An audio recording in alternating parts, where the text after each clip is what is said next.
Hi, I'm Margaret and welcome to Garden School.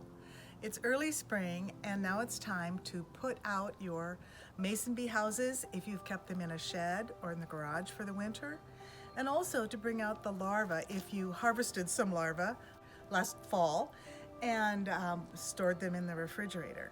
So the larvae would naturally be emerging, and in this house here you can see I've lined some of the tubes with a little paper liner, which will make it easier for me to remove the larvae next fall if I want to store them in the refrigerator. And the reason to do that is just to preserve them, because their natural predators will be looking for them.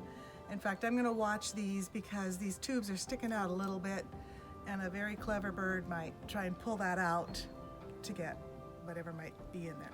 There's nothing in there right now, but so I will show you the larvae that I've kept over winter and how I'm going to release them. Last fall, when it was getting colder, I brought the houses into my garden shed and I got some of the larvae out of the tubes to store in the refrigerator. I just put them in a container and I marked it, mason bee larva, so we wouldn't confuse it with anything else. And these are the little cocoons, and inside are the developing larvae. And very soon, when the temperature is right and the light is right, they will hatch out. And then they'll go to find pollen and come back to create their little nests and lay eggs for more bees. So I'm going to just put these, you can see a little bit of pollen grains here on them that the female left for the developing larva. And you can even see some of them have these little clay walls, because as the female lays the eggs in the tube, she'll make a little wall of clay or silt to separate the two developing larvae, and then lay another egg in another, making another cell, and sometimes up to 6 larvae will be developing in the same tube.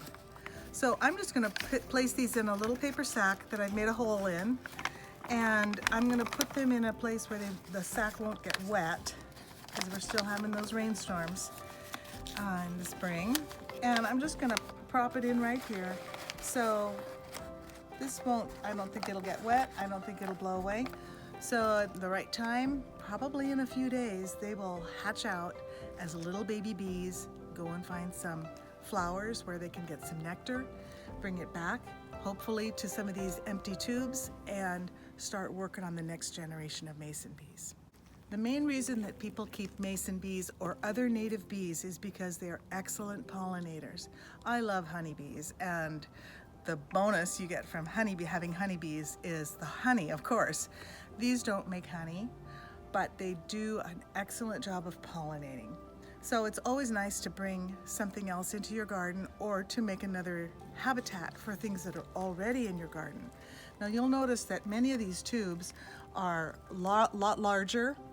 They're not the standard size, which would be for the blue mason bee, but for other native bees, and they've all been filled up.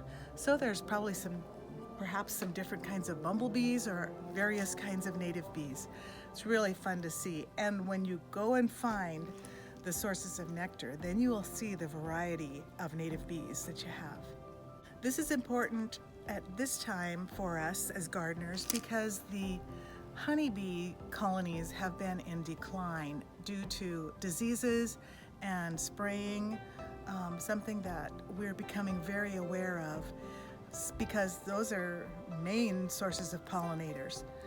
But these will kind of be supplemental in the meantime while the honeybee populations restore. Hopefully they can find some remedy for the diseases that are becoming very difficult for the honeybees and the predators, the mites and other things like that. So this is an alternative. It's an accessory for your garden, and it's kind of cool. If you have kids that come into your garden, do not be afraid. These do not sting. So they're very people friendly and pet friendly too. So there's a little bit about the mason bees and about the time to bring out your mason bee larvae If you don't have mason bee larvae, or you're just starting out, you can buy larvae from a nursery. They don't cost very much, and it'd be a kind of fun experiment to do. Well, there's always more to learn in the garden. Goodbye.